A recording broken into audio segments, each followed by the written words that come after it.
Hello everyone. कैसे हो आप सभी लोग। स्वागत है आप सभी का मैथ प्रो में। आज की सेशन में अपन प्रैक्टिस सेट 8 देखेंगे अंडर ग्रेजुएट लेवल के लिए। तो चलते हैं, देखो विदाउट टाइम वेस्ट करिए फर्स्ट क्वेश्चन की तरफ। फर्स्ट क्वेश्चन में क्या बोला गया है, 900 मीटर की दौड़ में श्रेया ने राहुल को 15 सेकंड में 225 मीटर से क्या हराया। वह समय ज्ञात कीजिए जिसमें श्रेया ने दौड़ पूरी की। आज के इस वीडियो में मैंने बैकग्राउंड ब्लैक रखा है जिससे आपके आई में कोई इफेक्ट नहीं पड़े। ठीक है, तो अब देखो क्वेश्चन में क्या बोला गया है, राहुल को 15 सेकंड में 225 मीटर से आया। तो मैं राहुल की स्पीड बोलूंगा यहां से। जो राहुल की स्पीड हो जाएगी वो क्या होगी यहां से। देखो इतना डिस्टेंस बोल रहा है, इतना सेकंड बोल रहा है, तो देखो डिस्टेंस बाई स्पीड करूंगा मैं। तो यहां से मेरे पास क्या आ जाएगा, डिस्टेंस बाई टाइम करूंगा तो मेरे पास क्या आ जाएगा, स्पीड आ जाएगी। तो कितना आ जाएगा, 15 मीटर पर सेकंड राहुल की स्पीड आ जाएगी। तो देखो टोटल डिस्टेंस कितनी है अपने पास, 900 मीटर है। तो इस 900 मीटर की दूरी को राहुल इतनी स्पीड से चलेगा, इतनी स्पीड से चलेगा तो कितना टाइम में कर लेगा। तो मुझे से बता दो, 15 सेकंड 90 होता है, मतलब 60 सेकंड में राहुल टोटल डिस्टेंस पूरी कवर कर लेगा। तो बोल रहा है ना कि श्रेया ने राहुल को 15 सेकंड से हरा दिया। अगर राहुल राहुल कितना कर रहा है, 60 सेकंड। तो अगर वो जो श्रेया होगी वो इसको 15 सेकंड पहले क्या कर लेगी, इस डिस्टेंस को पूरी कवर कर लेगी। क्यों, क्योंकि क्वेश्चन बोला गया है कि 15 सेकंड में हरा देगी। तो देखो ये 60 सेकंड कर रहा है, तो ये जो श्रेया होगी वो कितनी होगी, 15 सेकंड कम ली होगी। कितना सेकंड ली होगी, 45 सेकंड ली होगी। तो यही पूछ रहा है कि जो श्रेया का टाइम है वो कितना हो जाएगा, 45 सेकंड। नेक्स्ट क्वेश्चन देखो, क्वेश्चन नंबर 2। समूहीकृत आंकड़ों का बहुलक और माध्य क्रम से आपको ये दे रखा है 27.5, 28.5। जो अनुभव वजन संबंध का उपयोग करते हुए दशमलव के दो स्थानों का सही माध्य कहता हो। ठीक है, जो ये जो थ्योरी दे रखी है वही है। कौन सी है ये, मैं बोलूं तो यहाँ पर बहुलक। बहुलक होता है वो क्या होता है, 3 इंटू माध्यिका। बहुलक होता है 3 इंटू माध्यिका -2 माध्य। ये फॉर्मूला तो पढ़ा होगा। तो ये इसका संबंध होता है। तो यहाँ पर क्वेश्चन में अपन को बहुलक दे रखा है, कितना दे रखा है मुझे बताओ, 27.5 दे रखा है। तो मैं लिख दिया 27.5 इक्वल टू 3 इंटू माध्यिका निकालनी है मेरे को। 3 इंटू माध्यिका -2 इंटू माध्य। तो 2 कितना है और माध्य कितना है, 28.5। अब इसको सोल्व करता हूं मैं। ठीक है, यहाँ पर ये हो गया अपने पास क्या, फॉर्मूला हो जाएगा। इसको आप नोट डाउन कर लेना। अब यहां से बोलूंगा देखो 27.5। अब देखो इसको कैसे मल्टीप्लाई करूंगा, पहले मैं इसको 28 से मल्टीप्लाई करूंगा। 28 कितना होता है, 56। फिर 0.5 से मल्टीप्लाई करूंगा तो कितना हो जाएगा, 0.1। ठीक है, तो 0.1 मतलब 1.0। तो यहाँ से कितना होगा, 56 1 57। तो यदि माइनस वाला इधर आएगा तो मेरे पास कितना आएगा, प्लस का 57 हो जाएगा इक्वल टू कितना हो जाएगा, 3 इंटू माध्यिका। कितना हो जाएगा, 3 इंटू माध्यिका। अब मुझे इसे बता दो कि 57 प्लस 27.5 कितना हो गया। तो यहां से मैं लिख रहा हूं 3 इंटू माध्यिका। 3 इंटू माध्यिका 27 इंटू 27.5 प्लस 57 कितना हो जाएगा मेरे पास, 84.5। अब देखो ये 3 है तो मैं यहाँ पर नीचे 3 से डिवाइड कर दूंगा। अगर इसको 3 से डिवाइड करते हो तो अपने कितने आएंगे, देखो 3 से 2 टाइम्स हो जाएगा। और यहाँ से कितना हो गया, 3 इंटू 24 हो जाएगा, पॉइंट हो जाएगा, 3 एकम 3 हो जाएगा। और कितना हो गया, 7 3 21। तो 28.17 हो जाएगा, वो क्या हो जाएगा, माध्यिक हो जाएगा। कौन सा ऑप्शन दिख रहा है, ऑप्शन नंबर अपने पास सी दिख रहा है।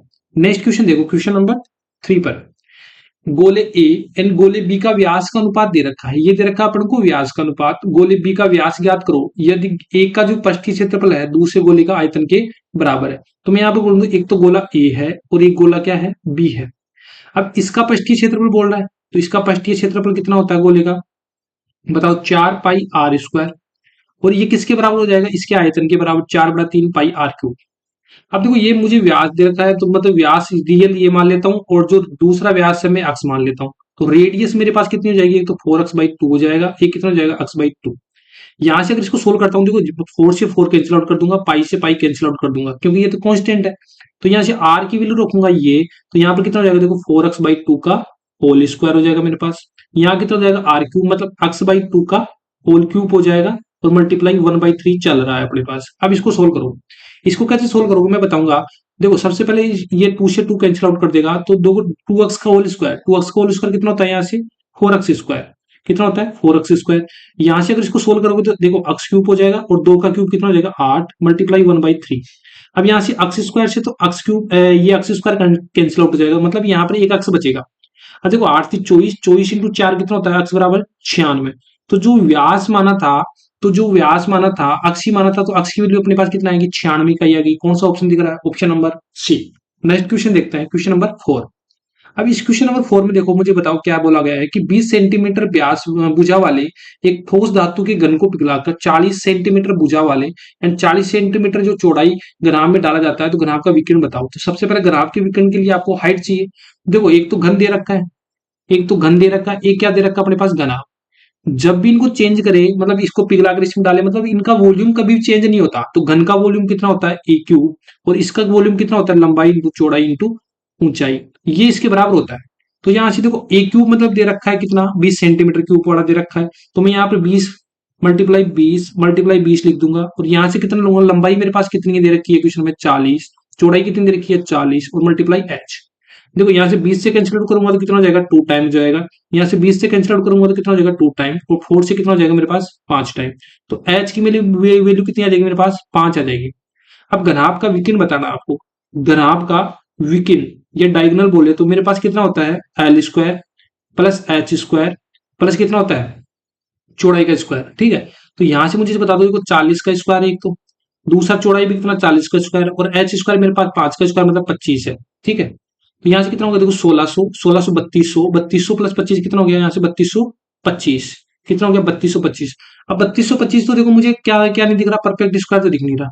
बाकी इसमें ऑप्शन से मदद ले सकता हूँ मैं। इसको कैसे तोड़ सकता हूँ, मैं इसको ऐसे तोड़ सकता हूँ कि 25 मल्टीप्लाई 129, क्योंकि 25 इंटू 129 करोगे तो आपको ऐसा आएगा 3200, और मैं जो 25 होता है इसका रूट मुझे पता है 5, और 129 को मैंने 100 लिख दिया, तो कितना हो जाएगा मेरे पास आंसर, 5 √129। कौन सा ऑप्शन दिख रहा है, option number A. I hope समझ में आया होगा। नेक्स्ट क्वेश्चन देखो, क्वेश्चन नंबर 5।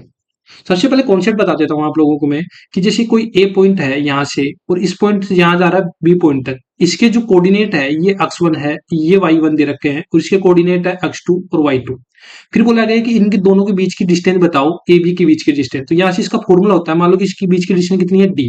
तो इस डी का फॉर्मूला कितना होता है आपके पास, कि √x2 - x1 का whole square plus y2 - y1 का होल स्क्वायर। अब क्वेश्चन में क्या दे रखा है आप लोगों के पास, ये तो दे रखा है कि ए की वैल्यू दे रखा है आपके पास, कोऑर्डिनेट माइनस का 2 और 0।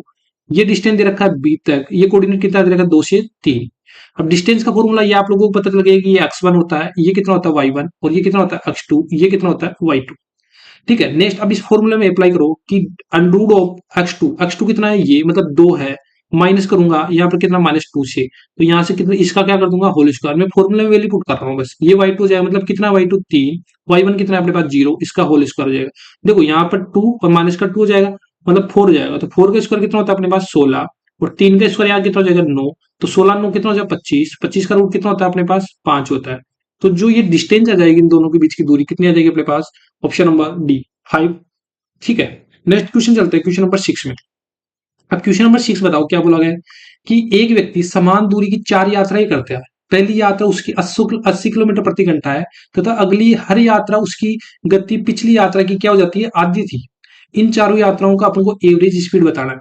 तो देखो मुझे से बता दो, अगर अपन को डिस्टेंस नहीं पता तो अपन डिस्टेंस डी मानेंगे या कुछ ही मानेंगे। तो मैं ये बोल रहा हूँ कि सबसे पहले मुझे बता दो, पहली जो स्पीड थी वो कितनी थी, 80 किलोमीटर थी, 80 किलोमीटर प्रति घंटा थी ना।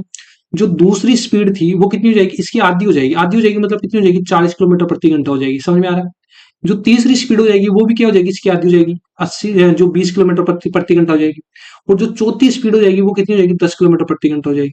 ठीक है, जब आपको कुछ मानना ही है, जब आपको डिस्टेंस मानना ही है, चाहे आप x मानोगे, चाहे d मानोगे, चाहे d/3 मानोगे, तो मैं बोल रहा हूँ कि जो इन स्पीड का दे रखा है इन्हीं का कुछ एलसीएम मान लो, जिससे आपको रेशियो में कट जाए सारी वैल्यू और इजीली आपका आंसर सोल्व हो जाए। तो यहां से मैं बोल रहा हूँ कि 80, 40, 20 और 10 आपके पास चारों जो चारों यात्राएं करते हैं उनकी स्पीड आ गई। ये क्या आ गई आपके पास, स्पीड आ गई।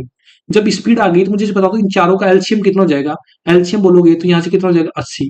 तो जो डिस्टेंस मान लेता हूँ मैं, जो पहली डिस्टेंस है वो कितनी है, 80 किलोमीटर है। ठीक है, कि ये भी 80 किलोमीटर की डिस्टेंस दूरी करता है, और ये भी कितना करता है, 80 किलोमीटर की डिस्टेंस है वो दूरी तय करता है, और ये भी कितना है, 80 किलोमीटर, और ये भी कितना, 80 किलोमीटर डिस्टेंस। अब मुझे ऐसे बता दो यहाँ से कि देखो टाइम बताना है। देखो यहाँ से टाइम बताओगे तो देखो डिस्टेंस ऊपर है, स्पीड नीचे है, तो डिस्टेंस बाई स्पीड करोगे तो टाइम मेरे पास आएगा 1 घंटा। यहाँ से मुझे टाइम बता दो तो यहाँ से टाइम कितना आएगा, 80 में 40 का भाग दूंगा तो मेरे पास कितना आएगा, 2 घंटे। ठीक है, यहाँ से कितना आ जाएगा मेरे पास, 4 घंटे, और यहाँ से मेरे पास कितना आ जाएगा, तो 8 घंटे। अब आपको पता है कि जो एवरेज स्पीड होता है वो कितना होता है मेरे पास, एवरेज स्पीड का फॉर्मूला कितना होता है, total distance upon total time. Total distance कितनी है, देखो 80 80 80, मतलब 80 4 बार है, तो मैंने 80 बार 4 बार लिख दिया। और टोटल टाइम कितना हो गया, 8 4 12, 12 3 15, कितना हो गया, देखो 8 और 2 10, 4 14 15, मतलब कितना हो जाएगा यहाँ से 15। ठीक है, इतना समझ में आ गया। अब देखो यहाँ से सोल्व करोगे तो 15 से 5 से काटोगे तो 3 बार, 5 से काटोगे तो 16, तो यहाँ से जो एवरेज स्पीड आएगी कितना हो गया, 16 चौक 64, 64 बटा कितना आ गया, 3 किलोमीटर प्रति घंटा। ठीक है, जो इसको अक्स मान के करेगा वो एक ही क्वेश्चन कर पाएगा एग्जाम में। जो यहाँ से ये अप्रोच सीख लेगा कि जो अगर मुझे मानना ही है 80 किलोमीटर दे रखा है स्पीड, 40 किलोमीटर दे रखा है, 20 किलोमीटर दे रखा है, 10 किलोमीटर दे रखा है, तो मैंने इसी का कोई मल्टीपल मान लिया। मल्टीपल मतलब इन्हीं का एलसीएम मान लिया, तो इनका एलसीएम मुझे पता है 80 आ गया, तो 80 4 टाइम दे रखा तो मैं 4 टाइम लिख दिया और यहाँ से टाइम निकाल के इसके भाग दे दिया। क्योंकि जो एवरेज स्पीड होती है वो क्या होता है, total distance upon total time. I hope समझ में आया होगा। नेक्स्ट क्वेश्चन देखते हैं, क्वेश्चन नंबर 7। अब देखो एक बोला गया है कि एक पाइप एक टैंक को 30 घंटे में भर सकता है, तल में रिसाव के कारण ये 50 घंटे में भरता है, रिसाव के कारण पूरी तरह से भरे हुए टैंक को खाली करने में कितना समय लगेगा। देखो दो टैंक है जिसमें एक टैंक तो भरता है 30 घंटे में भरता है अगर कोई रिसाव नहीं होता है, तो ऐसे बोल रहा है कि तल में रिसाव हो गया, मतलब ए टैंक भर रहा है लेकिन उसको नहीं पता कि तल में रिसाव हो रहा है, तो मान लो कि बी खाली कर रहा है, ए भर रहा है, तो इनको दोनों को टाइम लगता है 50 घंटे। अब सबसे पहले काम अपन को होता है कि एलसीएम लेना, तो यहाँ से जो एलसीएम लोगे वो कितना हो जाएगा बताओ मुझे, 150। कितना हो जाएगा, 150। अब जब 150 एलसीएम ले लिया तो मुझे इसे बता दो यहाँ से कि देखो 3 से कितना हो गया, यहाँ से 5 टाइम हो जाएगा एफिशिएंसी, और यहाँ से कितना हो गया, 5 से कितना हो जाएगा, 3 टाइम। अब देखो ए भर रहा है, 5 भर रहा है, और बी मतलब अगर इसको अपन को 3 लाना है टोटल, ये 5 भर रहा है तो ये 2 खाली करेगा, क्योंकि 5 माने 2 करेंगे तभी अपने पास क्या आएगा, 3 आएगा। अब क्वेश्चन में पूछा क्या है कि रिसाव जो खाली कर रहा है उसको टंकी खाली में कितना टाइम लगेगा, तो रिसाव बी कर रहा है, टोटल टाइम जो टोटल यूनिट है कितना, 150। अब ये 2 की एफिशिएंसी खाली करेगा तो इसको कितना टाइम लगेगा, 75 घंटे लगेंगे ना। कौन सा ऑप्शन दिख रहा है, ये option number D. Next question देखो अपने, क्वेश्चन नंबर 8। क्वेश्चन नंबर 8 में क्या बोला गया, देखो जनवरी के पहले 16 दिनों के लिए एक शहर का तापमान, औसत तापमान बोला गया यहाँ पर 22 डिग्री है, और उसी महीने के अंतिम 16 दिनों के लिए औसत तापमान 26 डिग्री है, और पूरे महीने का औसत तापमान दे रखा 24 डिग्री। 16वें दिन का तापमान क्या होगा। तो मैंने ऐसे क्वेश्चन करा रखा, लेकिन ये डिग्री में दे रखा, तो मैं सोचा कि आप कंफ्यूज नहीं हो, इसलिए मैंने ये क्वेश्चन ले लिया। देखो जनवरी का महीना कितना दिन का होता है, 21 दिन का होता है, तो 21 दिन का जो एवरेज टेम्परेचर दे रखा है आपको कितना दे रखा है, 24 डिग्री सेंटीग्रेड दे रखा है। ये सुनो, पहले 16 दिन का जो टेम्परेचर दे रखा है वो कितना दे रखा है अपन को क्वेश्चन में, 22 डिग्री। ठीक है, जो नेक्स्ट जो अंतिम 16 दिन होते हैं वो कितना दे रखा है यहाँ पर, 26 डिग्री दे रखा है। ठीक है, सेंटीग्रेड। अब मुझे एक चीज ये बता दो, देखो जनवरी में तो होने 31 दिन ही, लेकिन देखो यहाँ 16 हो गए, यहाँ पर 16 हो गए, मतलब यहाँ से 32 दिन हो गए, मतलब एक कौन सा दिन आ रहा है डबल बार, 16वां दिन ही आ रहा है, तो 16वां दिन ही निकालना अपन को। तो मैंने क्या बताया था, देखो यहाँ पर एवरेज टोटल कितना है, 24, तो मान लो कि वो 16 दिन कौन सा है, 16वां का जो जो है 16वां दिन है वो कौन सा डिग्री टेम्परेचर है, 24 डिग्री सेंटीग्रेड ही है। लेकिन ये अपन ने माना अभी, लेकिन अपन इसका नेट इफेक्ट निकालना है कि इन दोनों के कारण नेट इफेक्ट कितना चेंज होगा। देखो ये एवरेज से कितना कम है, माइनस का 2 कम है, तो एक पर माइनस का 2 कम है, तो 16 दिनों में कितना कम हो जाएगा, 16, 2 माइनस का 2 इंटू 16, मतलब यहाँ से इसमें माइनस का 32 कम कर देंगे। फिर नेक्स्ट से कंपेयर करो, यहाँ पर देखो कितना ज्यादा है, प्लस का 2 ज्यादा है, तो 16 इंटू प्लस का 2 कर देंगे तो मेरे पास कितना आएगा, प्लस का 32। देखो ये कैंसिल आउट हो जाएगा, मतलब नेट इफेक्ट 0 आ गया, तो यहाँ पर जो 16 दिन का जो टेम्परेचर होगा वो मेरे पास कितना हो जाएगा, 24 डिग्री हो जाएगा। कौन सा ऑप्शन दिख रहा है, option number A. Next question देखते हैं, क्वेश्चन नंबर 9। अब ये क्वेश्चन आपको दिखने में हार्ड दिख रहा होगा, लेकिन है नहीं हार्ड, ये लैंग्वेज में ही थोड़ा देखने में थोड़ा बड़ा है, लेकिन देखो ना इस क्वेश्चन को अपन कैसे इजीली सोल्व करते हैं और कैसे आप क्वेश्चन में एग्जाम में अप्रोच करना है। देखो सबसे पहले एम एन और एस है, 3 लोग हैं जिसमें 25 50 और 100 मिनट में एक टंकी भर सकते हैं। आरंभ में सबसे पहले बोला कि आरंभ में एन और एस 10 मिनट के लिए खुला रखा जाता है, और फिर भी इस पाइप को एन को बंद कर दिया जाता है 10 मिनट के बाद। फिर जबकि एम को खोल दिया जाता है, टैंक को ओवरफ्लो से 15 मिनट पहले एस को बंद कर दिया जाता है, तो तीनों पाइप इस पैटर्न को काम करने इसी पैटर्न में काम करते हैं, और टैंक को भरने में कितना समय लगेगा टोटल वो बताना है। अभी आपको कुछ समझ में नहीं आएगा, तो सबसे पहले मैं जैसे जैसे बोल दूं वैसे वैसे करते जाओ। देखो एक तो एम दे रखा है जो 25 मिनट में बढ़ता है, एक एन दे रखा है वो कितने मिनट में बढ़ता है, 50 मिनट में बढ़ता है, और जो एक एस दे रखा है वो 100 मिनट में बढ़ता है।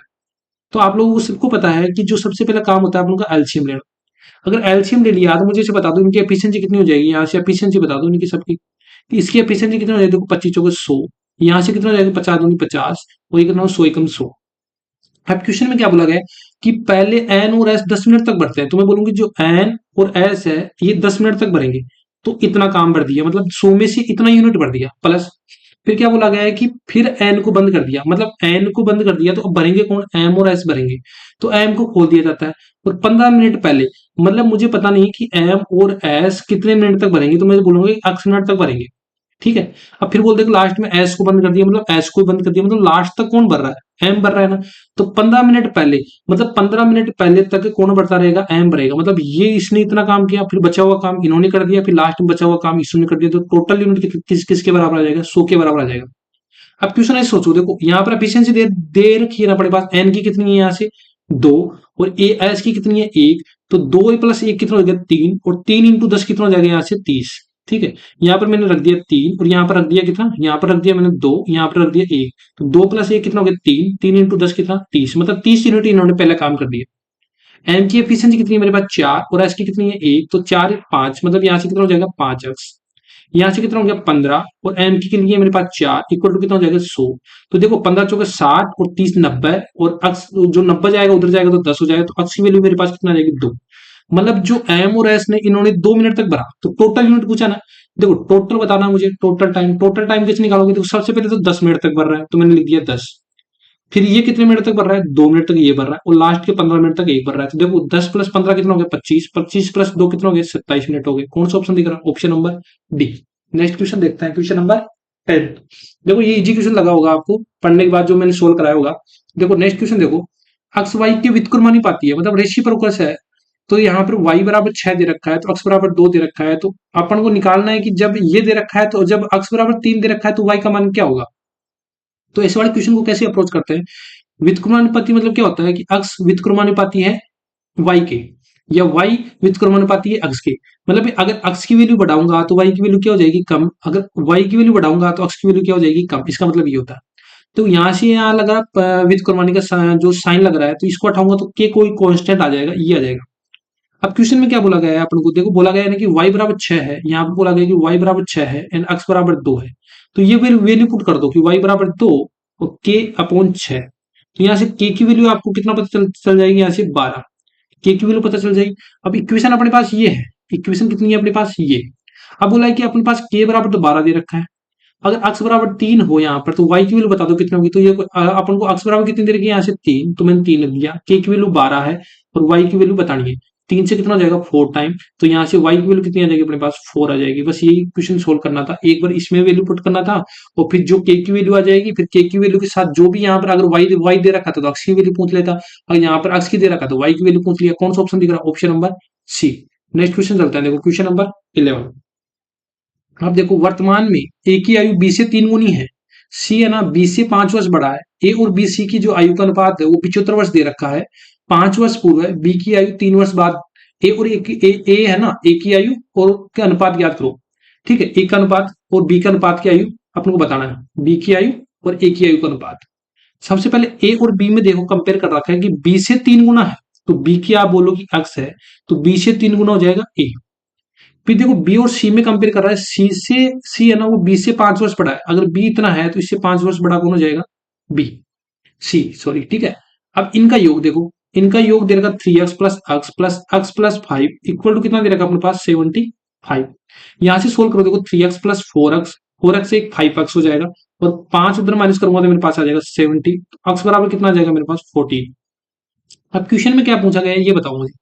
क्वेश्चन में बोला कि बी की आयु 5 वर्ष पूर्व बी की आयु, तो यहां पर लिखता हूं बी और यहां पर लिखता हूं ए, तो बी की जो करंट आयु हो जाएगी मेरे पास कितना हो जाएगा यहाँ से 14, और जो ए की आयु करंट हो जाएगी वो कितना हो जाएगी 42। तो 5 वर्ष पूर्व, 5 वर्ष पूर्व निकालोगे 5 वर्ष पहले, तो देखो 14 में से 5 माइनस करोगे तो यहाँ से कितना हो जाएगा 9। ठीक है, रेशियो आ जाएगा। अब एक ही चाहिए, यहाँ पर 3 वर्ष बाद पूछा है, 3 वर्ष बाद मतलब इसमें 3 जोड़ना पड़ेगा आपको, तो कितना हो जाएगा 45, इसका रेशियो लेना 9 एकम 9 और 9 5 45, तो इनका रेशियो कितना आ जाएगा 9:5, option number D. Question number चलते हैं अपन, क्वेश्चन नंबर 12 है। अब देखो मान लीजिए एक ज्योमेट्री का क्वेश्चन है, इसमें बोला गया सी एक वृत्त है जिसका केंद्र ओ है, पी सी का बाह्य बिंदु है, मान लीजिए पी ए और पी बी सी की दो स्पर्श रेखाएं हैं जो टेंजेंट दे रखी है, ए और बी क्रम से स्पर्श बिंदु है, पी ए और पी बी के दूसरे के बीच में 60 डिग्री का कोण पर झुके हैं, तो पी ए ओ ए का मान बताना। तो इसका डायग्राम कैसे बनेगा, जो ये क्वेश्चन को पहले नहीं करा तो उससे डायग्राम ही नहीं बन पाएगा। ठीक है, तो मैं सबसे बोलूंगा ये क्या है, एक सर्कल है। ये क्या है, एक सर्कल है जिसका केंद्र कितना है, ओ है। अब देखो दो टेंजेंट, इसके बाहर एक पॉइंट पी दे रखा है मुझे, इस बोलो पी ए, ये पॉइंट है पी। अब यहां से एक स्पर्श रेखा खींच रहा हूं मैं यहां से, जिसका है एक तो पी ए है, और एक यहां से स्पर्श रेखा खींचता हूं, और ये क्या है, पीबी है। ठीक है, और ये 60 डिग्री पर झुकी हुई है, ये बोला है। तो यहां से मैं इसको मिला देता हूं और इसको इससे मिला देता हूं। ठीक है, अब बोला गया है कि इसमें बताओ कि कौन सा एंगल बताना, पीओए, मतलब कौन सा एंगल बताना है, यहां से मुझे इसे बता दो पीओए, मतलब अगर इसको मिलाते हो आप तो पीओए ये एंगल बताना है। तो ये एंगल 90 डिग्री तो होनी चाहिए, लेकिन ये पता होना चाहिए आपको कि देखो स्पर्श रेखा, यहाँ पर ये सर्कल है, यहाँ पर ये रेडियस आ गया, और यहाँ पर स्पर्श रेखा हो गई। तो स्पर्श रेखा एंड रेडियस के बीच में जब भी एंगल बनता है वो 90 डिग्री का बनता है। तो देखो ये क्या है, मेरे पास रेडियस है, और ये क्या है, स्पर्श रेखा है। तो इन दोनों के बीच में कितना डिग्री का बनेगा, मुझे 90 डिग्री का एंगल बनेगा। ये सुनो, जब भी इस प्रकार से सर्कल होता है, यहाँ पर सेंटर पॉइंट है और यहाँ से दो टेंजेंट खींची जाएगी और उनके बीच में ऐसे मिला दो, ये 60 है तो ये एंगल बाइस्टर का काम करेगा। ये भी कितना हो जाएगा, 30, और ये भी कितना हो जाएगा, 30। तो आपको एक ट्रेंगल दिख रहा है, कौन सा, देखो यहाँ से मैं अलग से बना के दिखाता हूँ, ये हो गया, और ऐसे बनकर ये ट्रेंगल बन रहा है, जिसमें ये ए है, ये ओ है, ये पी है। इसमें ये एंगल आपको लोगों के पास 30 डिग्री है, ये एंगल 30 है, तो ये एंगल बता दो कितना होगा। ये एंगल कितना है, 90 डिग्री है। 90 30 120 हो जाएगा, तो तीनों एंगल का सम कितना होना चाहिए, 180। तो जो बचा हुआ एंगल कितना हो जाएगा, 60। क्योंकि अपने को बता देखो 90 हो गया तो 60 और प्लस 3 90 हो जाएगा, तो ये भी कितना हो जाएगा, 180 हो जाएगा। तो कौन सा एंगल होना चाहिए, बी, मतलब 60 डिग्री होना चाहिए ये एंगल। ठीक है, आई होप समझ में आया होगा। बस सीधी यहाँ पर जो आपको अगर इसका कॉन्सेप्ट पता है कि हाँ टेंजेंट के बीच में 90 डिग्री होता है, यहाँ पर ये 30 30 में बटेगा, तो फिर इस ट्रेंगल में तो आप इजिली निकाल ही लोगे। नेक्स्ट क्वेश्चन देखो, क्वेश्चन नंबर 13। अभी बोला कि समकोण समद्विबाहु, समद्विबाहु को तो मतलब पता होगा कि जिसकी दो भुजाएं समान होती है। समकोण समद्विबाहु मतलब 90 डिग्री का भी बना रहा है और जिसकी दो भुजाएं समान होती है उसको बोलते हैं समकोण समद्विबाहु त्रिभुज। जिसका एरिया दे रखा है अपन को 50 वर्ग इकाई, तो कर्ण की लेंथ बतानी है। तो जैसे मैं डायग्राम बना देता हूँ, ये है समकोण समद्विबाहु जिसका ए बी एंड सी दे रखा। मान लो कि ये भुजा बराबर है, तो इसको भी एक्स मान लो, इसको भी एक्स मान लो। तो इसका एरिया कितना हो जाएगा, 1/2 बेस इंटू हाइट, बेस कितना एक्स इंटू एक्स। तो ये एरिया हो जाएगा, एरिया क्वेश्चन में दे रखा है ये। तो देखो इधर जाएगा तो कितना हो जाएगा, ये एक्स स्क्वायर बराबर कितना हो जाएगा अपने पास 100। तो एक्स बराबर कितना आ जाएगा अपने पास 10। एक्स बराबर कितना आ जाएगा 10, ये भी 10 आ जाएगी, ये भी कितना आ जाएगी 10। अब मुझे पता है अगर ये भुजा बराबर होगी तो ये भी भुजा बराबर होगी, तो ये भी 45 और 45 के रेशियो में टूटता है। तो अगर ये रेशियो निकालना है तो ये कितना होता है, 10 10 रूट 2 जाता है। या आप पाइथागोरस प्रमेय से निकाल सकते हो। कैसे निकालोगे कि जो एसी का स्क्वायर होता है वो क्या होता है, ए बी का स्क्वायर होता है प्लस बीसी का स्क्वायर होता है। यहाँ पर वैल्यू पुट करना, एसी की स्क्वायर आ जाएगी। लेकिन मैंने आप लोगों को रेशियो बता रखा था, रेशियो से कैसे करोगे कि देखो ए बी एंड सी, अगर ये भुजा बराबर मतलब ये 45 डिग्री होगा, ये भी कितना होगा 45 डिग्री होगा। ठीक है, ये 10 है तो ये 10 है, तो इसके सामने वाली या इसके सामने वाली जो हाइपोटेनस की जो साइड होती है ना वो कितनी होती है, 10 रूट 2 होती है। मतलब रूट 2 गुना होता है। अगर ये रेशियो 1 है, ये रेशियो 1 है, तो ये कितना हो जाएगा, रूट 2 हो जाएगा। तो ये 10 है तो ये 10 है, तो ये कितना हो गया, 10 रूट 2 हो जाएगा। कौन सा ऑप्शन दिख रहा है, option number C. Next question देखो, क्वेश्चन नंबर 14। 15.75 सेंटीमीटर त्रिज्या वाले एक वर्ष से 11 सेंटीमीटर चाप लंबाई वाला एक त्रिज्यखंड काटा जाता है, तो त्रिज्यखंड का क्षेत्रफल बताओ। अगर थीटा दे रखा होता है तो अपन क्या निकाल देते हैं, जब थीटा गिवन होता है तो अपन कौन सा फॉर्मूला लगाते हैं कि पाई आर स्क्वायर थीटा बटा 360 लगाते हैं। ठीक है, लेकिन यहाँ पर कुछ दे नहीं रखा, तो यहाँ पर जो त्रिज्यखंड का जो क्षेत्रफल होगा वो कैसे निकालोगे। त्रिज्यखंड का क्षेत्रफल होता है 1/2 एल इंटू आर। ठीक है, जिसको नहीं पता वो ये नोट डाउन कर लेगा, इंपॉर्टेंट फॉर्मूला है। देखो 1/2 एल, एल कितना दे रखा है आपके पास 11, और मल्टीप्लाई आर कितना दे रखा है 15.75। अब देखो, अब इसको कैसे सोल्व करोगे, अब इसको मल्टीप्लाई मत करने लग जाना, पहले पहले मैं बोलूंगा इसको इसको भाग दो 15 से, क्योंकि 11 को रखना है, क्योंकि 11 से गुणा करना इजी होता है। कैलकुलेशन भी सिखा रहा हूं यहाँ से। तो 15 को आप 15.75 को 2 से डिवाइड करोगे तो कितना आएगा आपके पास 7.875। अब बचा क्या आपके पास 11.7.875। अब 11 से गुणा करते हैं तो कैसे करते हैं, पता होगा आप लोगों को कैसे करते हैं। देखो 5 का तो अपन 5 उतार लेते हैं, लास्ट डिजिट तो सबकी पेन है, तो ये नहीं हो जाएगा। देखो 7 और 5 जोड़ेंगे तो 7 और 5 कितना होता है 12, तो लास्ट एक की एरिया आ जाएगी यहाँ पर। अब देखो यहाँ पर देखो ये ऑप्शन तो हट जाएगा, क्योंकि देखो 25 इधर भी 25 इधर भी 25 इधर भी, एक डिजिट और देख लेंगे। 7 7 कितना हो गया 14, 14 प्लस एक कितना हो गया 6। तो देखो मुझे 3 डिजिट से यहाँ से पता लग जाएगा कि कितना हो जाएगा, यहाँ से 86 पॉइंट कितना हो जाएगा 25 हो जाएगा। ऐसे गुना करते हैं 11 वाले को। कौन सा ऑप्शन मिल रहा है, option number B. Next question देखो यहाँ से, क्वेश्चन नंबर 15।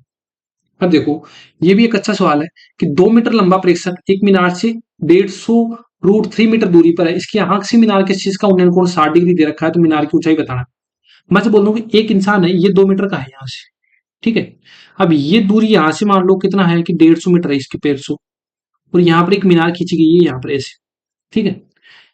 अब मीनार, इसकी आंख होगी इंसान की यहाँ पर, मीनार की आंख है जो आदमी की आंख इन मीनार के शीर्ष से जो उसके कोण बन रहा है, उन्नयन कोण, वो कितने डिग्री का बन रहा है यहाँ से, 60 डिग्री का बन रहा है। तो 60 डिग्री का बताना है तो अपन को मीनार की ऊंचाई बताना है, तो मुझे ये बता दो, ये अगर ये 2 मीटर है तो ये भी कितनी हो जाएगी यहाँ से, 2 मीटर हो जाएगी। ये सुन, इतना तो एग्री करते हो। अगर ये 150 मीटर √3 है तो ये भी कितना हो जाएगा मेरे पास, 150 √3 हो जाएगा। समझ में आ रहा है? देखो यहाँ से अगर ये 90 डिग्री का एंगल बनाएगा तो ये 60 है, तो ये कितना डिग्री का बनाएगा, 30 डिग्री एंगल बनाएगा। फिर से मैं हर हर वीडियो में जब भी इस प्रकार से रेशियो वाला क्वेश्चन आता है तो मैं यहाँ पर रेशियो बताता हूँ। तो इस बार भी मेरे यहाँ से रेशियो बता रहा हूँ कि जैसे ए ट्रेंगल है, बी ट्रेंगल है, सी ट्रेंगल है। यहाँ से अगर 60 डिग्री दे रखा है, यहाँ पर 30 डिग्री दे रखा है, तो याद रखो हमेशा, बहुत इंपॉर्टेंट रेशियो है कि 30 के सामने वाले रेशियो को आप 1 माना करो, और 60 के सामने वाले रेशियो कितना माना करो, √3 माना करो।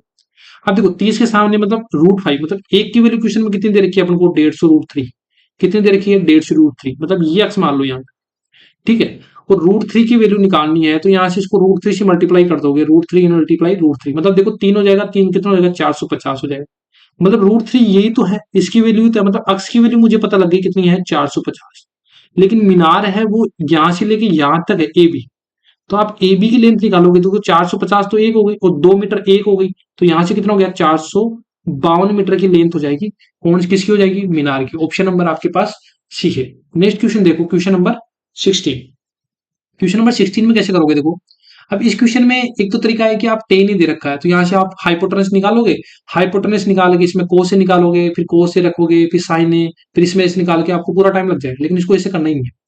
आप लोगों को एक फॉर्मूला मैंने अच्छे से बता रखा है कि a प्लस बी होता है और a माइनस बी होता है, तो उसका फॉर्मूला क्या होता है कि a square minus B square करते हो। इस वीडियो में आपको जो भी मैं सीरीज चला रखा हूँ उसमें आपको ये फायदा मिल रहा है कि आपके साथ में कॉन्सेप्ट भी रिवीजन हो रहे हैं और प्रैक्टिस की प्रैक्टिस हो रही है, ठीक है। तो आपको अगर वीडियो अच्छा लगे तो आप थोड़ा सपोर्ट करिए करो। देखो यहाँ पर मुझे बोलता हूँ ये a हो गया, a प्लस बी हो गया, और ये क्या हो गया मेरे पास, a माइनस बी हो गया। तो यहाँ पर मैं स्क्वायर करूंगा तो देखो एक का स्क्वायर करूंगा तो एक, माइनस बी स्क्वायर करूंगा तो मैं क्या कर दूंगा यहाँ से कोस स्क्वायर ए। समझ में आया? अब मैं से बोलता हूँ देखो यहाँ पर ये डिवाइड है, यहाँ पर भी कर दूंगा तो यहाँ पर कितना हो जाएगा मेरे पास, 1 माइनस साइन स्क्वायर है, ठीक है। इतना समझ में आया? अगर ये समझ में आया तो मुझे पता है कि 1 माइनस कोस स्क्वायर ए किसके बराबर होता है, साइन स्क्वायर ए के बराबर होता है, और 1 माइनस साइन स्क्वायर ए ये किसके बराबर होता है, कोस स्क्वायर ए के बराबर होता है। देखो इसकी जगह तो मैं क्या लिख दूंगा, इसकी जगह क्या रख दूंगा, साइन स्क्वायर है, और नीचे वाले की जगह क्या रख दूंगा, कोस स्क्वायर है। तो देखो साइन अपॉन कोस क्या मिल जाएगा, टेन स्क्वायर है। अब मुझे टेन स्क्वायर ए की वैल्यू बतानी है, मतलब इसकी वैल्यू किसके बराबर हो जाएगी, टेन स्क्वायर ए के बराबर होगी, जहां मुझे टेन ए की बराबर कितना है, 3/4। अगर इसका स्क्वायर करूंगा तो मेरे पास ये आ जाएगा, तो कितना हो गया, 9/16। तो जो टेन स्क्वायर की वैल्यू हो जाएगी मेरे पास ये आ जाएगी। कौन सा ऑप्शन दिख रहा है, option number D. Next question देखो, क्वेश्चन नंबर 17। अब देखो ये क्वेश्चन देखो, प्रेक्षणों की एक विशेष संख्या का माध्य 12 है, यदि एक प्रश्न को हटा दिया जाता है तो माध्य अपरिवर्तित रहता है, तो हटाया गया प्रश्न बताओ। देखो यहाँ से तो क्वेश्चन पढ़ते ही बता दोगे जिसको पता होता है, जिसने बेसिक से पढ़ रखा है। कैसे कि अगर एवरेज 12 है, अगर इसमें कोई भी चेंज नहीं हो रहा, मैं से बोल रहा हूँ कि जो संख्या एवरेज में कोई भी चेंज नहीं हो रहा, मतलब जितनी संख्या मान लो कि टोटल संख्या 12 है, 12 है, 12 है, 12 है, ठीक है। अब इनका एवरेज बताओ कितना होगा, मैं बोलूंगा कि 12 ही होगा, क्योंकि आप इनको जोड़ के देख लो, फिर आप 4 का डिवाइड करोगे तो कितना आएगा, एवरेज 12 ही आएगा। अब मैं से बोलूंगा ये संख्या हटा दो तब भी एवरेज कितना आएगा, 12 ही आएगा, क्योंकि इसमें जो एवरेज का फर्क पड़ेगा उसमें कुछ फर्क ही नहीं पड़ेगा। तो यहाँ पर जब मैं बोलूंगा टोटल प्रेक्षण मान लो कि आप ए है, अगर इसे समझ में नहीं आ रहा तो।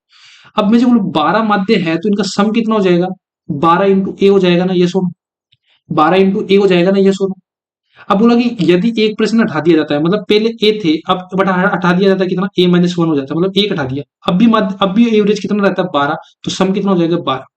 अब मुझे जब पहले अगर नहीं हटाता तो इतना सम रहता है, हटाने के बाद इतना सम रहता है, तो जो हटाई गई वो संख्या पता लग जाएगी नहीं कौन सी संख्या हटाई। क्या बोला मैंने, यहाँ पर अच्छे से समझो कि देखो यहाँ पर पहले टोटल प्रेक्षण मैंने मान लिया ए, अगर उनको मैं एवरेज से गुणा कर देता हूँ 12 से, तो वो सम आ जाएगा मेरे पास, टोटल सम आ जाएगा। लेकिन मैं बोलूँ कि ए संख्या है, इसमें से एक हटा देता हूँ तो अब भी एवरेज 12 रहता है, तो टोटल सम ये आ जाएगा, ठीक है, हटाने के बाद। तो देखो टोटल सम इतना था, अब हटाने के बाद इतना सम हो जाएगा, तो जो टोटल सम और अब हटाने के बाद सम, तो जो 28वीं संख्या पता लग जाएगी मुझे कौन सी 18, तो देखो 12 ये माइनस कितना हो जाएगा, देखो 12, 12 और प्लस का 12, ठीक है। तो देखो ये कैंसिल आउट हो जाएगा, तो यहाँ से मेरे पास जो 28वीं संख्या कितनी हो जाएगी, 12। तो यहाँ से भी मैंने ये बताया कि देखो एवरेज में अगर कोई नहीं फर्क पड़ रहा, जैसे मान लो कि 12 एवरेज है, अगर इसमें कोई भी फर्क नहीं पड़ रहा तो अपन कौन सी संख्या हटा रहे हैं, वही संख्या हटा रहे हैं, कौन सा हो रहा है, ऑप्शन नंबर बी। जैसे मैं बोलता हूँ कि जैसे 2 है, 4 है, 6 है, 8 है, अब इसका एवरेज कितना हो जाएगा यहाँ से, 8 और 2 10, 5 हो जाएगा। इसका एवरेज कितना है यहाँ से, 5 है। अब मैं बोलूँ इसकी प्रत्येक संख्या में दो जोड़ जोड़ देता हूं तो एवरेज में कितना फर्क पड़ेगा, इस एवरेज में भी दो जोड़ देंगे। जो एवरेज जो प्रत्येक संख्या में चेंज करेंगे वही क्या करेंगे, एवरेज में चेंज कर देंगे वो, और बाकी जो भी बेसिक है अपने एवरेज की क्लास में पढ़ेंगे। यहाँ पर जो था मैंने बता दिया, यहाँ से मैंने बेसिक से भी करके बता दिया, एग्जाम्पल लेके भी बता दिया, फिर भी नहीं समझ में आया, एक बार बेसिक से खुद से करके देखना, इजीली समझ में आ जाएगा। नेक्स्ट क्वेश्चन देखते हैं, क्वेश्चन नंबर 18। अब बताओ ये संख्या बता रखी है, मुझे क्वेश्चन पढ़ो एक बार कि वह सबसे छोटी संख्या कौन सी है जिसमें 6, 8, 10 से विभाजित करने पर क्रमशः 4, 6 और 8 से 6 पर प्राप्त होता है।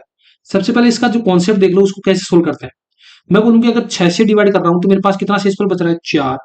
अगर मैं 8 से डिवाइड करता हूं तो मेरे पास शेषफल कितना बच रहा है, 6।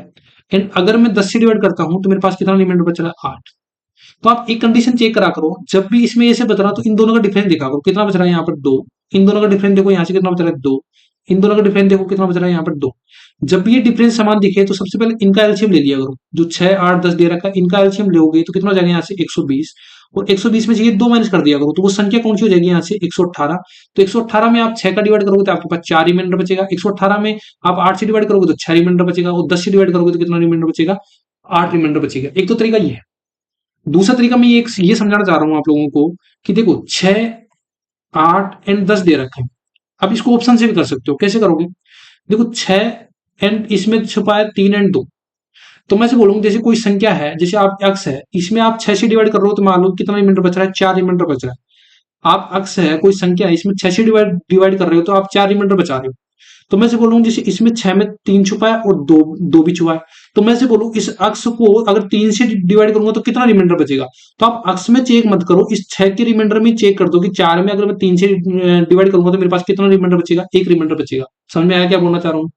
मैं ये बोलना चाह रहा हूँ कि जैसे मान लो कि यहाँ पर 8 है, इसमें 8 में अगर मैं इसमें 3 से डिवाइड करता हूँ, 8 में अगर मान लो कि सपोज मैं 6 से डिवाइड करता हूँ, 8 में अगर मैं 6 से डिवाइड करता हूँ तो मेरे पास कितना रिमाइंडर बचता है, 2 रिमाइंडर बच रहा है ना। कितना रिमाइंडर बचा है, मेरे पास 2 रिमाइंडर बचा है। तो ऐसे ही अगर मैं इसमें 3 छुपा है तो आप अगर इसमें 3 में डायरेक्ट 2 का भाग देते हो तो यहां से भी कितना बचेगा, 2 रिमाइंडर बचेगा। कहने का मतलब ये है कि जो संख्या में आप उस संख्या में चेंज मत करो, डायरेक्ट जो रिमाइंडर दे रखा है उसमें चेक करो। ठीक है, यहाँ से देखो मैं बताना चाह रहा हूँ कैसे। यहाँ से इसको इरेज करता हूँ सबसे पहले, फिर इसको क्वेश्चन के माध्यम से बताता हूँ। यहाँ से पहले इसको रब करता हूँ, फिर देखो क्वेश्चन क्या बोलता हूँ, वापस समझाता हूँ आपको अच्छे से। अगर ये क्वेश्चन समझ में आया तो मैं बोलूँ देखो 6 में क्या छुपा हुआ है, 3 और 2। मैं से बोल रहा हूँ कि 3 और 2, तो यहाँ पर देखो 6 से रिमाइंडर बच रहा है कितना, 4। तो 6 में कितना बच रहा है, 3 और 2। तो आप 3 का देखो, क्योंकि 3 एक प्राइम नंबर है, ठीक है। तो 3 में आप उस संख्या में देखो, आप 3 में रिमाइंडर देखो, अगर 4 में 3 से डिवाइड करोगे तो कितना रिमाइंडर बचना चाहिए, ऑप्शन में 1 रिमाइंडर बचना चाहिए।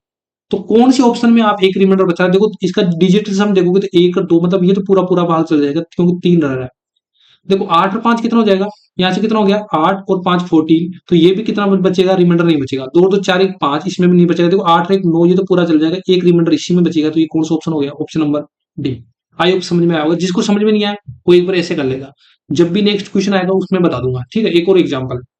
नेक्स्ट क्वेश्चन देखो, क्वेश्चन नंबर 19।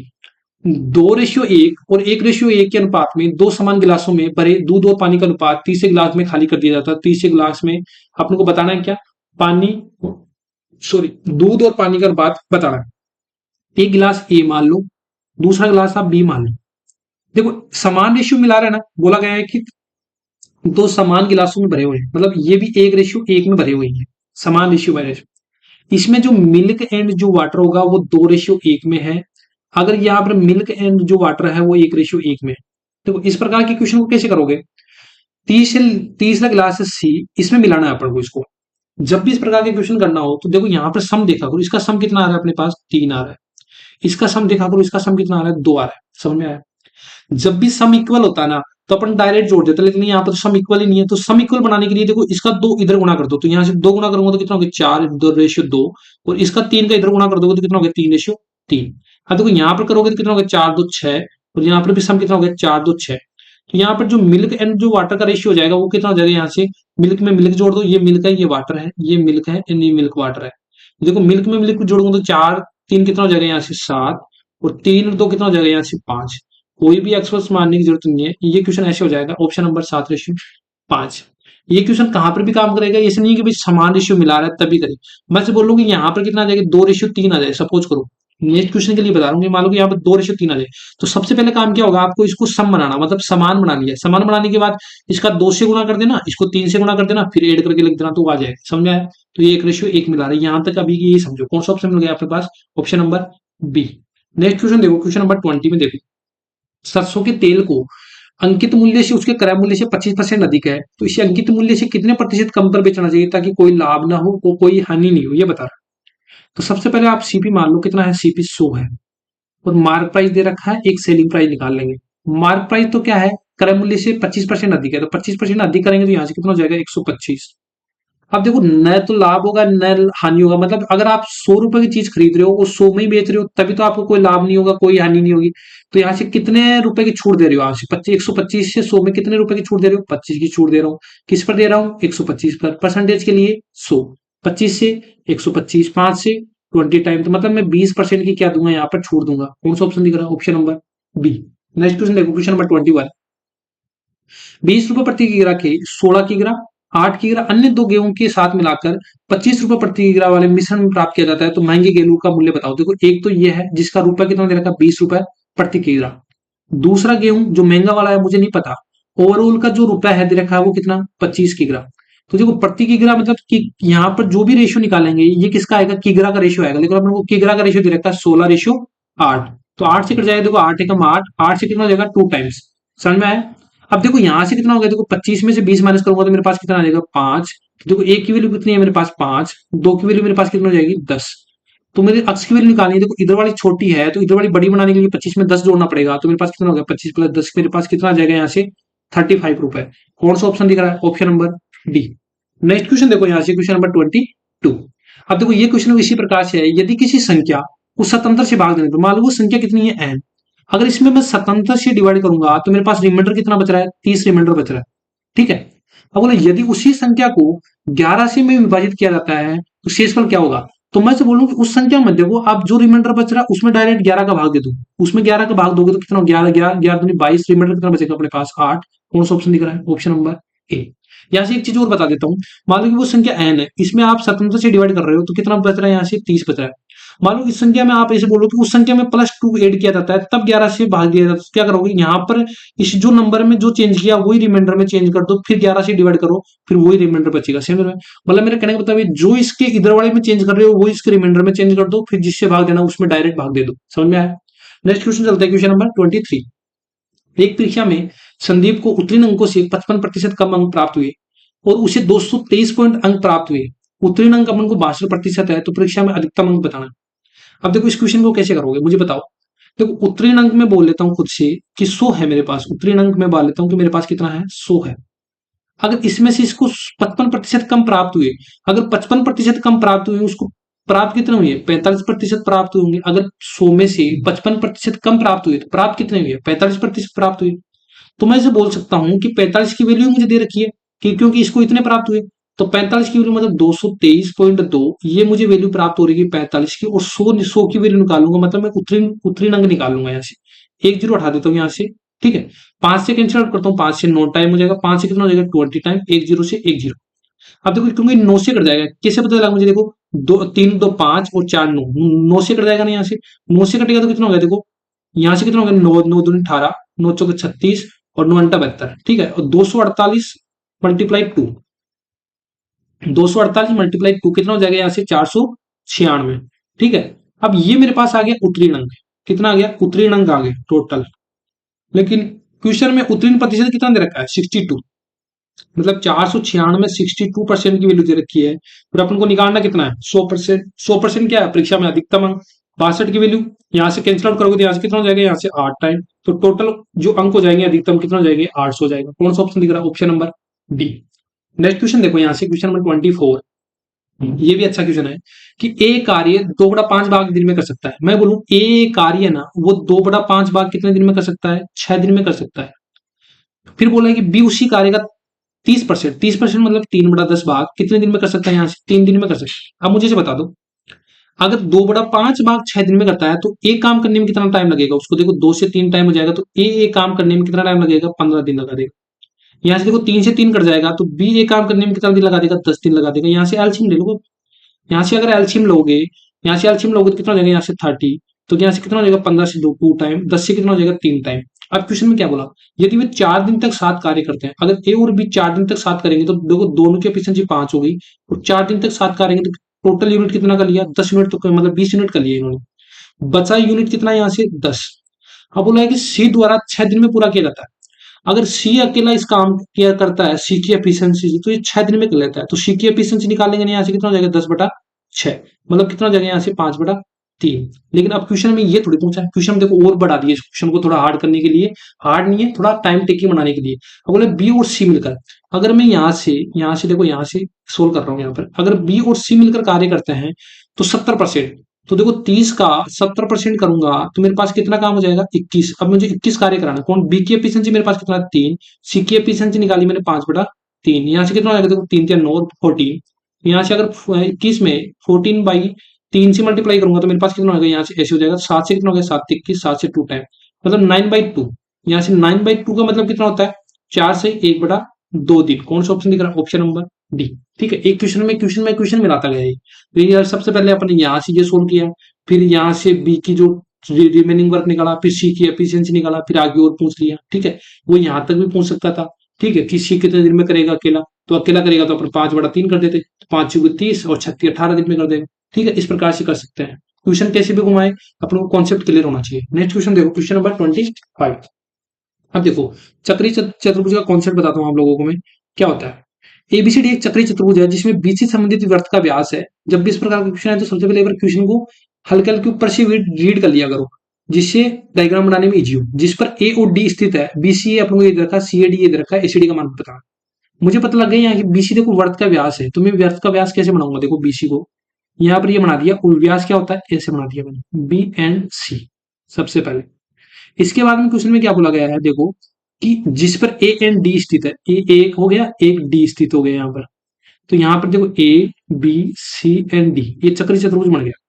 चक्रीय चतुर्भुज का मतलब पता होना चाहिए कि आमने सामने कोणों का योग कितना होना चाहिए, ऑलवेज 180 डिग्री होना चाहिए। देखो बी सी ए ये एंगल है ना, ये एंगल दे रखा बी सी ए, ये एंगल कितना दे रखा अपने पास, 19 डिग्री। अब एक थ्योरम आपको जो कॉन्सेप्ट होता है वो पता लगाओ कि जो वर्त में व्यास होता है ये बीसी। अब इस व्यास द्वारा परिधि पर कहीं पर भी अपन कोण बनाए, एंगल बनाए, वो ऑलवेज कितना डिग्री का होता है, 90 डिग्री का होता है। तो यहाँ पर दिख रहा होगा कि देखो बी सी ये व्यास है, और यहाँ पर परिधि पर जो एंगल बना रहा है वो कितने डिग्री का होगा, 90 डिग्री का होगा। सी ए डी ये एंगल अपन को दे रखा 32 डिग्री। तो मुझे से बता दो, एक चीज अच्छे से पता होगा, देखो अगर ये एंगल दे रखा आपके पास, अलग से बना के बताता हूँ, ठीक है, सर्कल से बाहर निकाल के बताता हूँ, इस चक्रीय चतुर्भुज को मैं यहाँ से ये ऐसे बना रखा है, ये दे रखा ए, ये दे रखा बी, ये दे रखा सी, ये दे रखा डी। यहाँ पर एंगल दे रखा है कितना, 90 डिग्री। ये एंगल दे रखा है मुझे कितना डिग्री, 19 डिग्री। और ये एंगल क्वेश्चन में दे रखा है मुझे 30 डिग्री। मुझे से बताओ 90 डिग्री, 32 डिग्री और 19 डिग्री और इसका अक्ष डिग्री। अब इन जो चारों कोण में लिखे इनका सम 180 डिग्री होना चाहिए। क्यों, क्योंकि चक्रीय चतुर्भुज मान लो ये है, तो ये ए हो गया, ये बी हो गया, ये सी हो गया, ये डी हो गया। तो इन एंगल ए और एंगल सी का सम कितना होना चाहिए, मेरे पास 180 डिग्री होना चाहिए। तो जो एंगल ए है ना वो 90 + 32 से मिलकर बना हुआ था, तो मैं बोलूंगा यहाँ से एंगल ए प्लस सी का ऑलवेज का मान कितना होना चाहिए, 180 डिग्री होना चाहिए। तो एंगल ए कितना हो गया, 90 + 32, 90 + 32 + 19 + 80 का मान 180 डिग्री हो जाएगा। तो 90 + 32 + 19 कितना हो जाएगा, यहाँ से 141। तो 141 उधर माइनस करूंगा तो मेरे पास कितना आ जाएगा, यहाँ से 39 डिग्री हो जाएगा इसका मान। ठीक है, तो इसका मान कितना हो जाएगा, 39 डिग्री, ऑप्शन नंबर डी।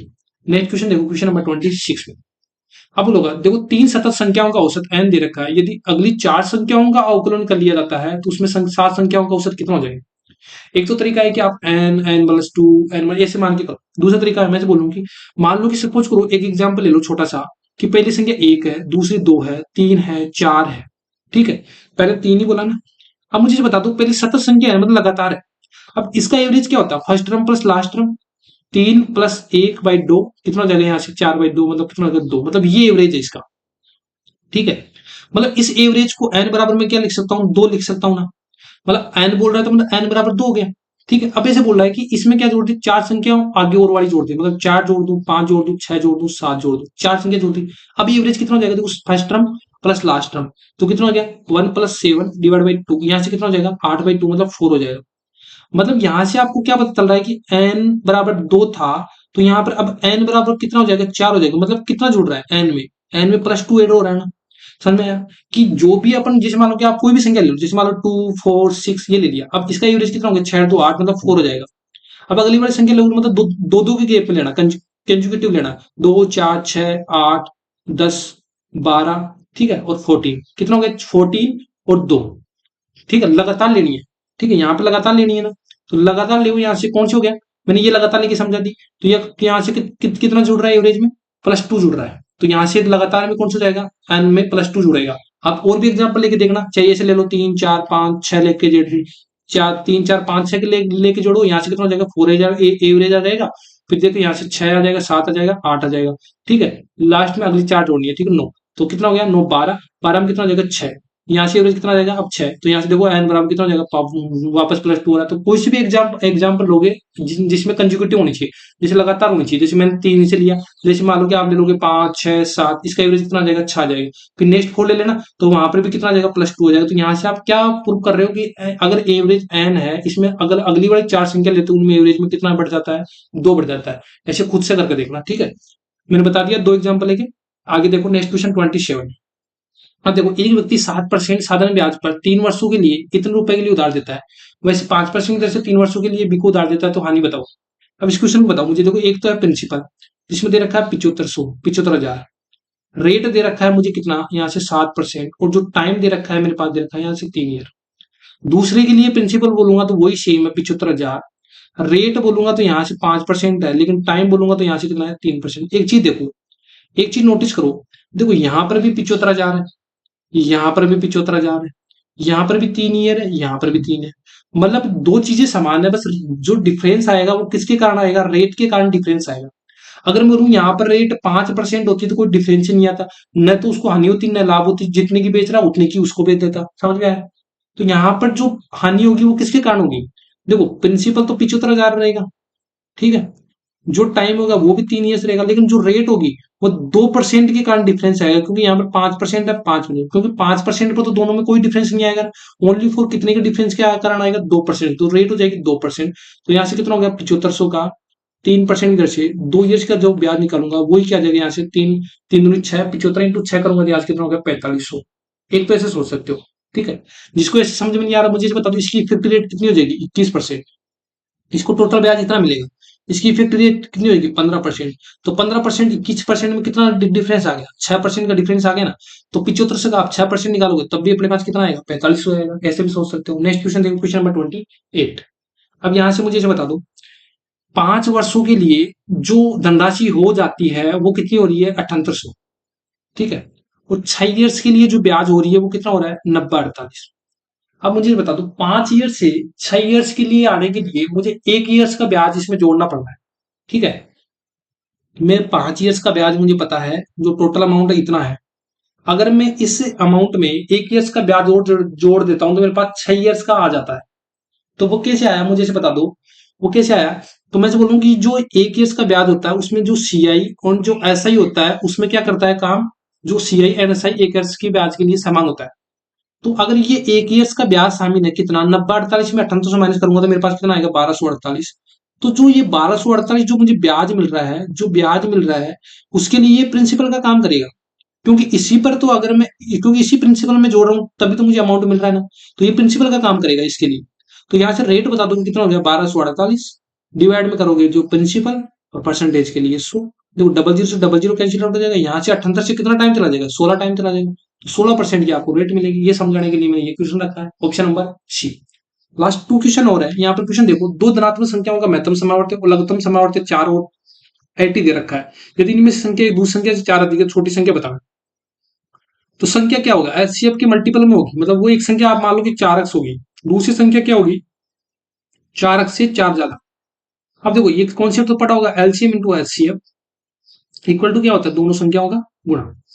अब मुझे ये बता दो कि देखो एलसीएम क्वेश्चन में दे रखा है 80, एलसीएम क्वेश्चन में कितना दे रखा है 80, एचसीएफ कितना दे रखा है 4, ये कितना हो जाएगा देखो 4x मल्टीप्लाई 4x प्लस 4, यहां से देखो 4 कॉमन ले लूंगा मैं, यहां से 4x प्लस 1, देखो 4 से ये कट जाएगा और 4 से कितना हो जाएगा 20 टाइम, तो ये देखो 20 x प्लस 1। एक तो तरीका है इसको क्वाड्रेटिक इक्वेशन आप बना के सोल्व कर लो, दूसरा मैं से बोलूंगी इसमें वैल्यू पुट करके देखना तो इजी हो जाएगा। मैं बोलूंगा आप x बराबर 4 रख के पुट करो, देखो ये सेटिस्फाई करेगा नहीं करेगा, देखो 4 और एक 5, 4 यहाँ 4 हो जाएगा, यहाँ 5 हो गया, तो 5 को 20, 5 को 20, तो जो वो संख्या हो जाएगी सबसे छोटी वो कौन सी हो जाएगी, सबसे छोटी संख्या कौन सी हो जाएगी, 4x के मल्टीपल में होगी तो x की वैल्यू कितनी निकाली 4, जो सबसे छोटी संख्या हो जाएगी वो कौन सी हो जाएगी 16, option number A. Next line final question देखो, ये क्वेश्चन दे रखा है आपको x plus 1/x equal to 2 दे रखा है और वैल्यू बताना x4 प्लस 1/x। कई तो क्या करेंगे, इसका स्क्वायर निकाल लेंगे, फिर -2 करेंगे, फिर स्क्वायर करके -2 करेंगे, इतना करना ही क्यों है, जब आपको ये स्पेशल केस में आती है एलजेब्रा में स्पेशल केस आता है, ठीक है। तो स्पेशल केस में क्या होता है कि मैं बोलूंगा इसका x की वैल्यू 1 होता है, जब इसमें x की वैल्यू पुट करोगे तो ये सेटिस्फाई कर देता है, तो यहाँ पर 1 की पावर 4 करोगे प्लस 1/1 की पावर 4 करोगे, यहाँ से कितना हो जाएगा 1 प्लस 1 कितना हो जाएगा यहाँ से 2, ऑप्शन नंबर बी। तो आज की वीडियो में ये तो टॉप 30 क्वेश्चन थे, और आपको वीडियो पसंद आता है तो कमेंट बॉक्स में जरूर बताएगा। मिलते हैं नेक्स्ट वीडियो में। Thank you for watching this video.